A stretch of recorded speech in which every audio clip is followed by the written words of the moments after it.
All right, Texas and Clemson. I just referenced that one. The Longhorns are the number 5 seed in this bracket. Clemson, of course, is the number 12 seed, and they just beat SMU in the ACC championship game last week. This will be next Saturday on TNT at 4 o'clock at Darrell Royal Stadium, of course, in Austin. Texas, a lofty 11-point favorite in this game against the Tigers. The battle of the orange. Trevor, why don't you start once again and tell us how Texas got here?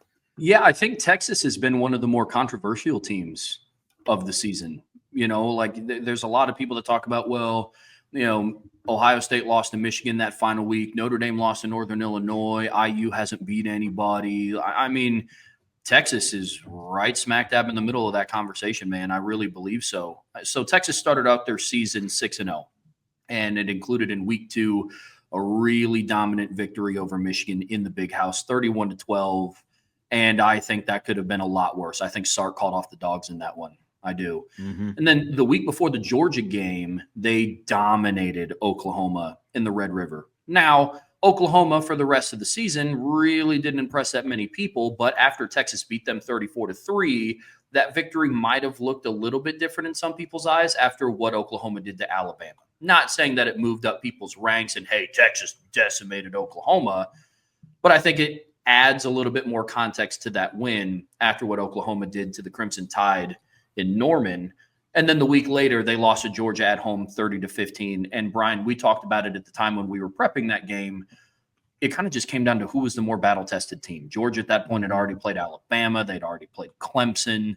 And like we're kind of referencing, Texas really hasn't played anybody. Yeah, they beat Oklahoma, but it wasn't anything special. They beat Michigan, and they were not the team, obviously, that they were last year. And then after that home loss to Georgia, they did go 5-0 to finish the season, but it was up and down, man. It really was. They had an ugly win over Vanderbilt the following week, 27-24. They did blow out Florida and beat them more convincingly than other top teams in the SEC, which I think there's something to be said for that. Mm-hmm. And then they followed that up with an ugly win over Arkansas. And then they handled Kentucky 31-14. And then they finished the regular season beating Texas A&M 17-7. But it was a weird game. It was sloppy. Yeah. They don't turn it over twice in the red zone. It could have been a blowout, but they did turn it over twice in the red zone. You know what I mean? It was a weird game, Trev. I agree with you. It was, and I think a lot of it has just been the inconsistency and the up and down play of Quinn Ewers. And that right there has kind of led to, yes, on one hand, you have to look at it and say, Quinn Ewers went 5-0 to finish the season after getting blown out by Georgia. But Texas has some issues. They got to figure out a quarterback. Quinn Ewers has to stay healthy. Sark, I believe, needs to commit a little bit more to the run. I saw a stat in the SEC championship game that it was their running back that wasn't Jadon Blue. And the kids, Quintravion, I think that's his name, the running back for Texas. Yeah. He had touched the ball in their final 2 games against Kentucky and then Texas A&M. He touched the ball like a combined 59 times, and the rushing game came alive a little bit. Mm-hmm. And I look at that, and I think that's a direct reflection of why you beat Kentucky by 17, and you were able to go into Kyle Field and win by 10 points. Right. And then you go and you lose to Georgia once again in the SEC championship game, 22-19. And for some, if you just look at that score in a vacuum, they'll say, it was the SEC championship game. Georgia was the runaway favorite in the SEC. Well, the caveat to that is Carson Beck didn't play a snap. Well, technically that's a lie. Carson Beck played a snap in the second half of that game, and he could not lift his right arm to even take a snap under center. I don't know if you guys saw it, but when he's a right-handed quarterback, and when he went under center, his left hand was on top. Because and I still don't know how, right hand up.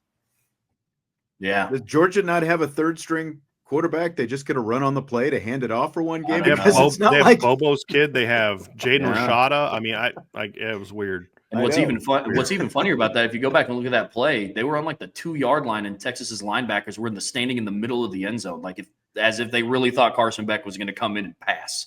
But it is what it is. But that's how Texas ended their season. They finished the year 11-2 without any ranked wins, which is really weird. And then you go back through and you look and say, well, they're the number 5 seed. This matchup is going to be interesting for a lot of reasons. I know Bryan's about to dive into what Clemson did and how they got here. But this is another intriguing matchup of teams who are, on one hand, you have a team in Clemson that some people believe shouldn't be here and backdoored their way in. Then you have another team in Texas where people think that they're way too highly ranked. So this is going to be a fun one. Bryan? I got to be honest. I don't like that we keep saying that Clemson backdoored their way in. When I view backdooring your way in, I think of what Ohio State did in 2022, where literally Clemson lost late in the year to South Carolina, USC lost in the Pac-12 title game, and that's how Ohio State backdoored in without really having to beat anyone because they had lost to Michigan, right? Like they backdoored their way into the playoff.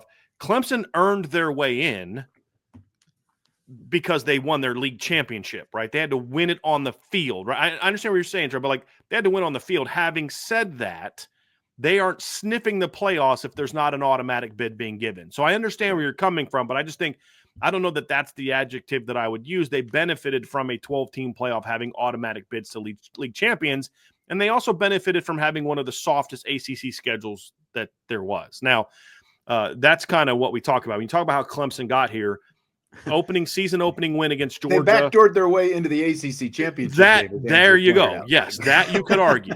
Yeah. But the thing is, they like we said earlier, guys, you can't control the schedule you have. You can only control what you do to it.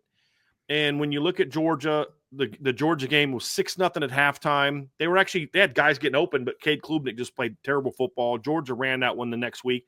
And they rebounded. They blew out App State the next week, blew out NC State in a game that was 59-35 and not that close. I think it was like 42-7 at one point in time.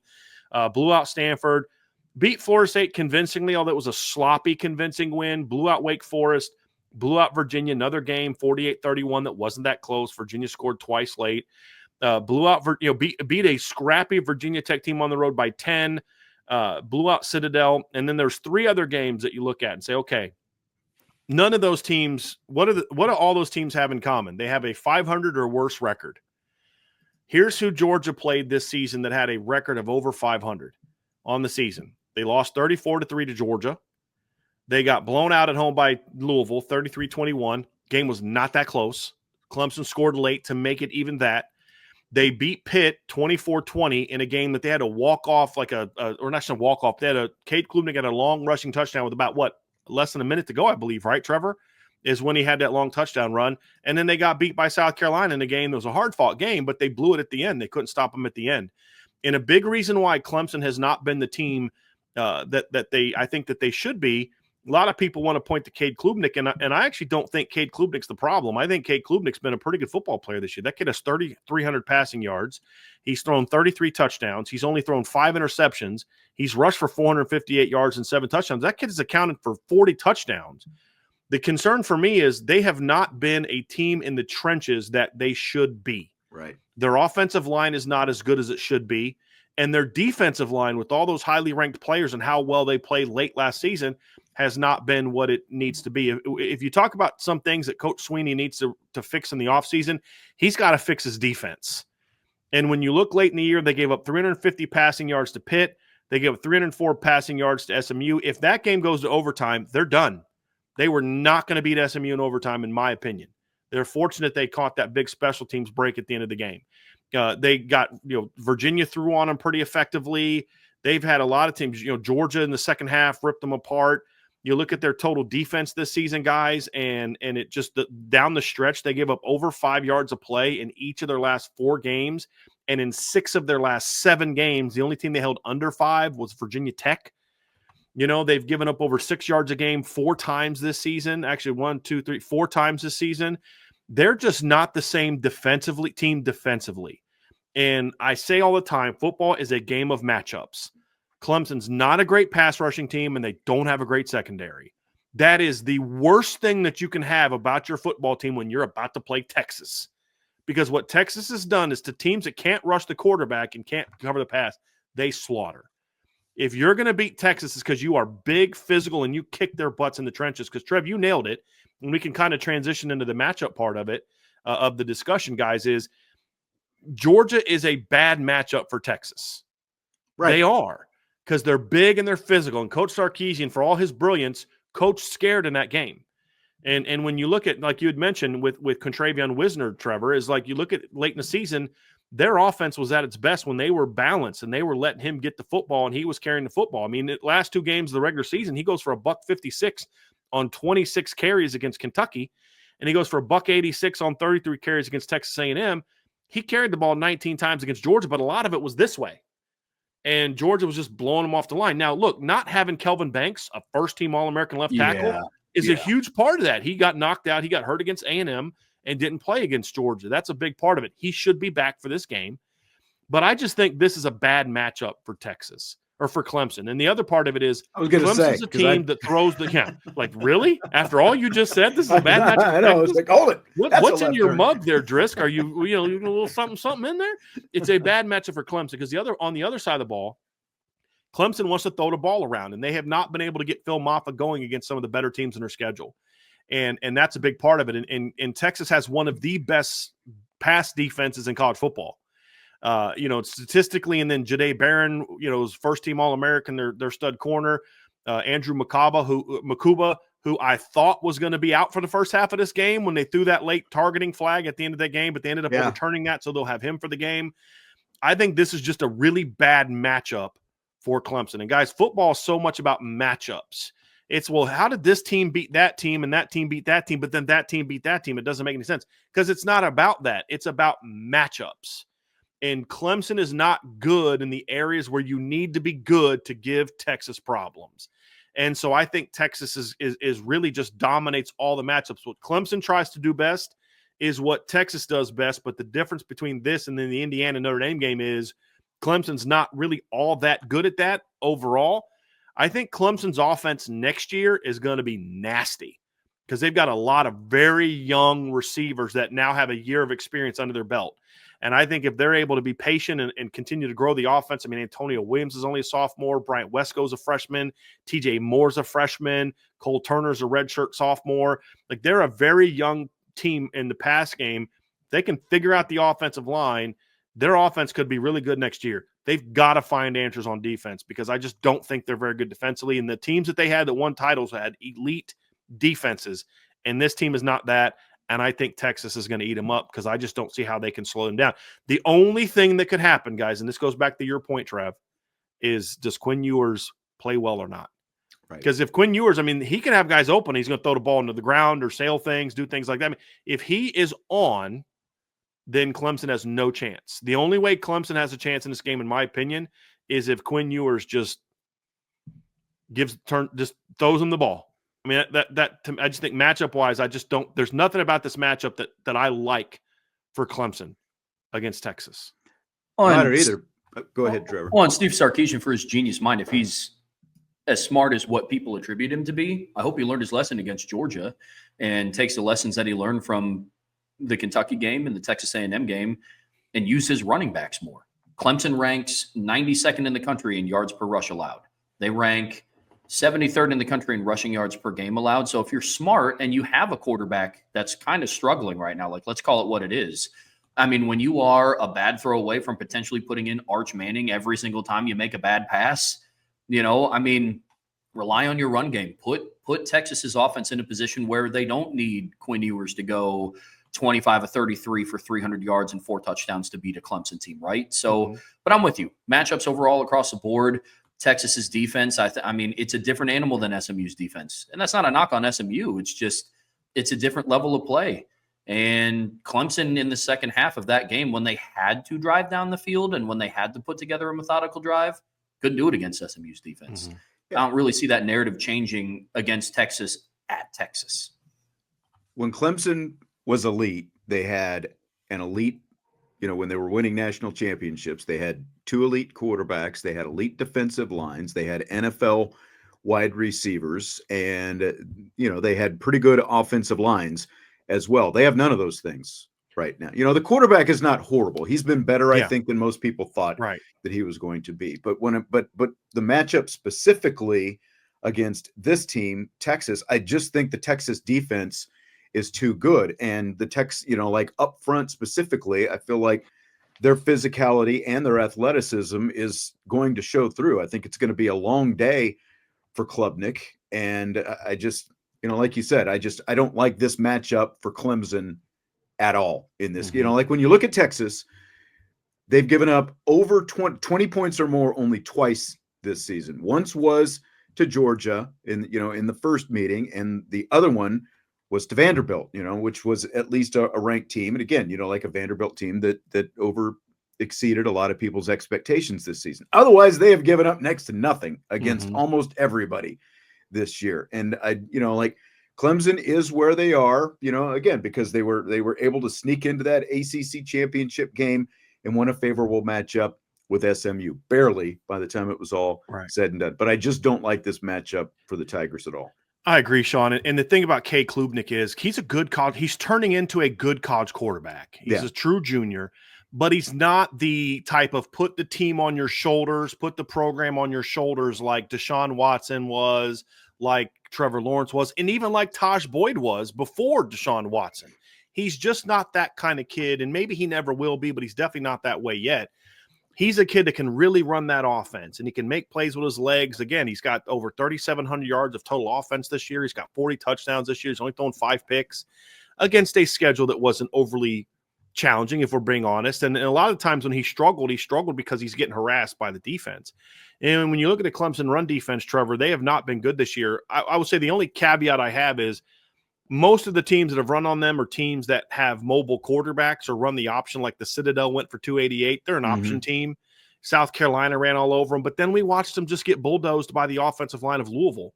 And Louisville doesn't have a mobile quarterback. They ran with their running backs. And so and a lot of it was their defensive line just got pushed around. And they've got a lot of highly ranked guys, a lot of former top 100 recruits, some 5-star guys there. And, Sean, that to me is the 3 things that are the biggest difference between Clemson now and Clemson then. It's not even quarterback. It's definitely not nearly as good, but it's there. And they were never great along the offensive line back then. Right. That's why I said they had good offensive lines, not great offensive lines. But they had dynamic skill on the perimeter.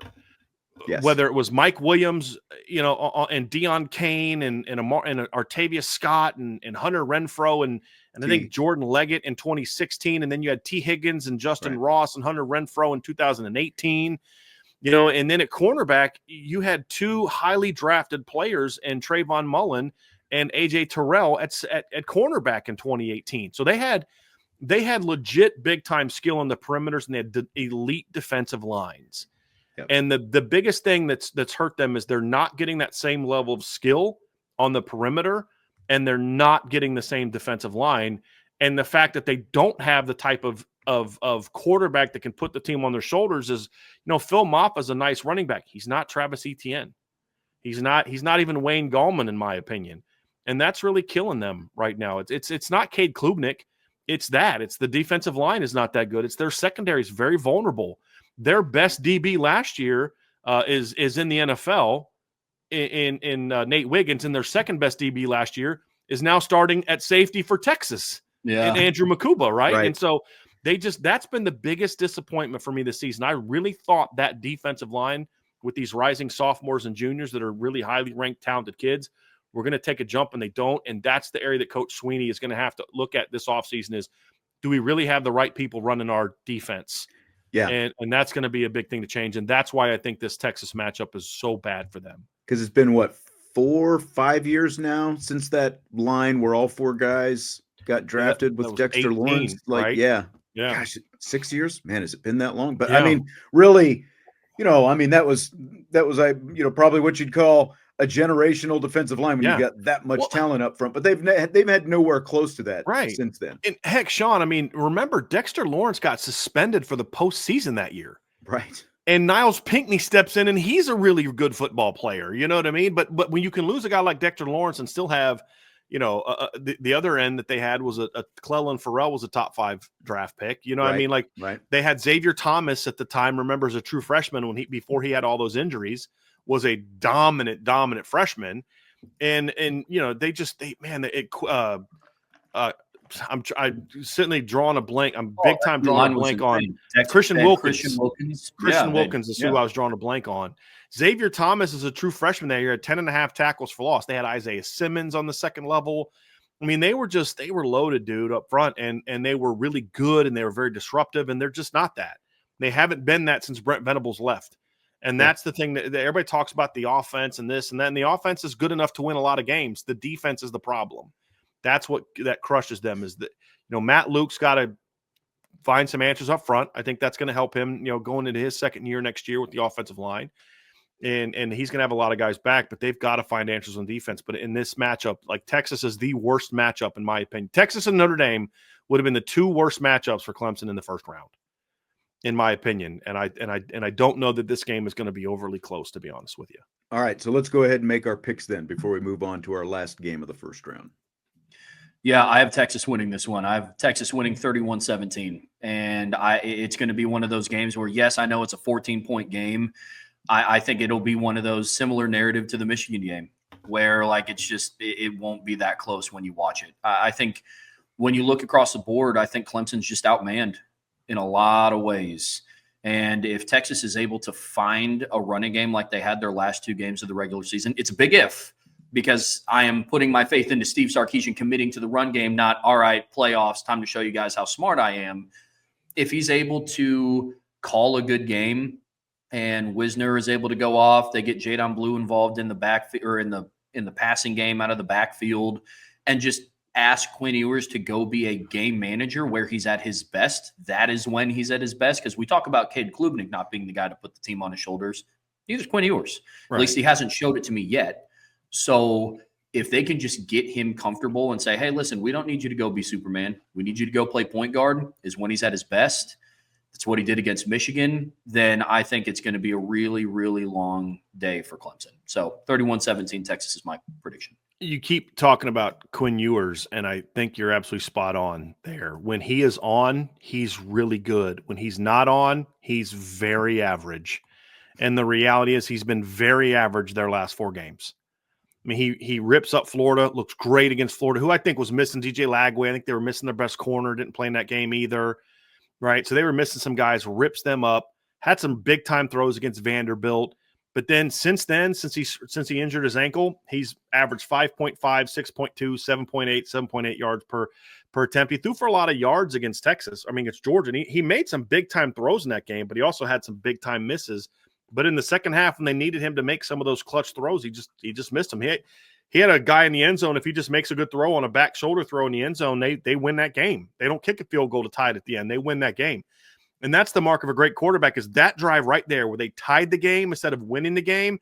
That's the difference between the guys that are champions and the guys that are not. It's those kind of drives, guys, right there. Deshaun Watson, Trevor Lawrence, Vince Young, Colt McCoy, those guys, Texas scores on that drive and they win the football game. Flat out. That's how that game goes. And that's why I think this game won't be as bad as it could otherwise be. And that's why I have this game being 31-17. I have Texas winning this game 31-17. I don't think it's going to be all that close. The Texas offense should dominate.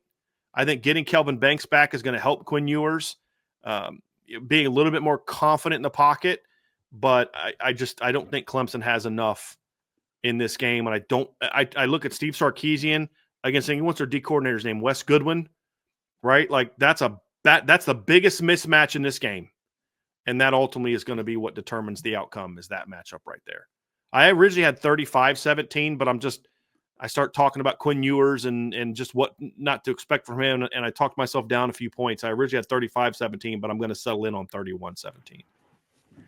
Yeah, we're all in the same ballpark relatively. I've got Texas winning 35-17. I just flat out think, again, like, is Clemson's offensive line horrible? No, it's not horrible. It's a solid enough offensive line, but Texas just gets to the quarterback. And I think that that's a bad recipe for Klubnik. Like, they have given up 17 sacks in their last 5 games, Clemson has. And Texas is 9th in the nation in sacks. So I just think athletically and physically, it's just far too much of a mismatch for the Tigers. So I've got it 35-17 Longhorns.